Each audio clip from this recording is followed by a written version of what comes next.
Revelation chapter 8 and 9. When he opened the seventh seal, there was silence in heaven for about half an hour.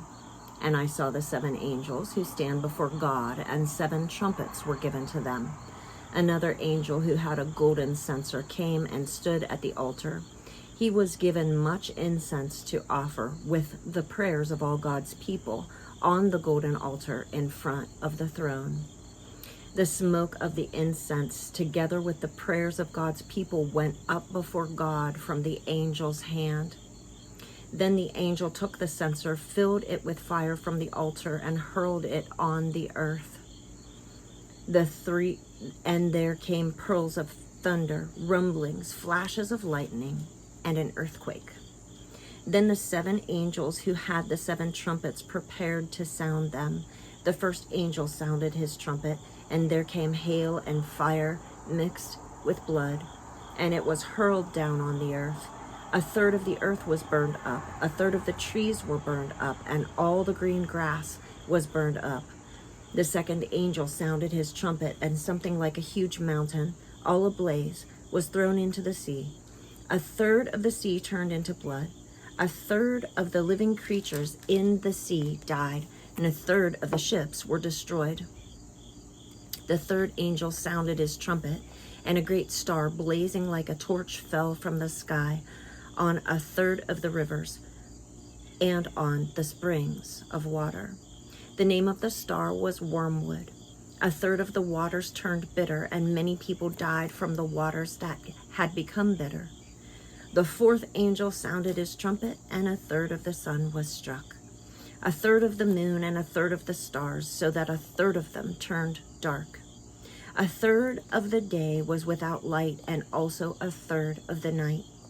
As I watched, I heard an angel that was flying in mid-air call out in a loud voice, "Woe, woe, woe to the inhabitants of the earth, because of the trumpet blasts about to be sounded by the other three angels."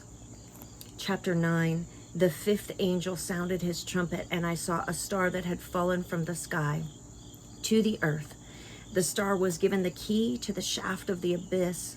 When he opened the abyss, smoke rose from it like the smoke from a gigantic furnace.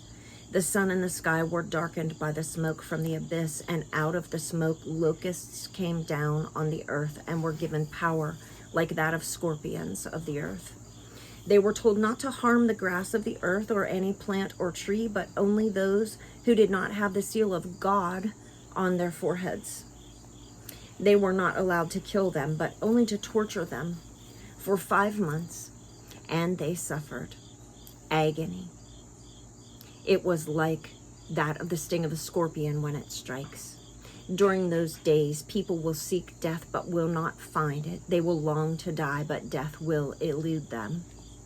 The locusts looked like horses prepared for battle. On their heads, they wore something like crowns of gold, and their faces resembled human faces. Their hair was like a woman's hair, and their teeth were like lions' teeth. They had breastplates like breastplates of iron, and the sound of their wings was like the thundering of many horses and chariots rushing into battle. They had tails with stingers like scorpions, and in their tails they had power to torment people for 5 months.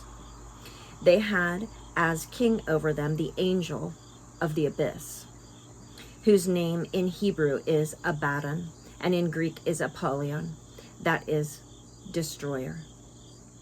The first woe is past, 2 other woes are yet to come.